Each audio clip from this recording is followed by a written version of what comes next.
اور یاد رکھیں میں پکا ٹھٹا نقشبندی مجددی ہوں.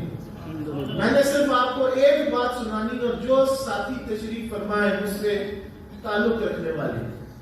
ان کے لیے اپنے پیر کا یہ ارشاد کافی ہے کہ میرے پیارے امام جناب امام ربانی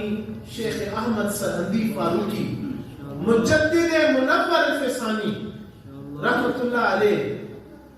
آپ فرماتے ہیں ایک طرف ایسا بندہ ہو جو 1000 نفل روز پڑھتا ہو، درود شریف کثرت سے پڑھتا ہو، نوافل کی انتہا تک پہنچتا ہو عبادات میں، عبادت گزار بندہ ہو، تقوی کی انتہا پر ہو، لیکن اگر جناب رسالت مآب جناب محمد الرسول اللہ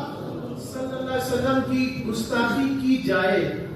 اور وہ ٹھنڈے پیٹ اس کو ہضم کر جائے، فرماتے ہیں وہ بندہ اور اس کے برعکس وہ بندہ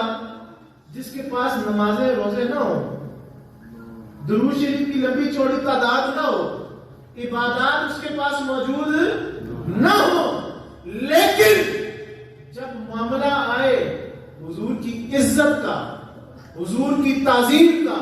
جناب رسالت مآب صلی اللہ علیہ وسلم کی تکریم کا، ناموس کا،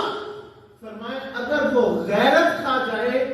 تو فرماتے ہیں وہ اس عبادت گزار بندے سے افضل ہوا تھا.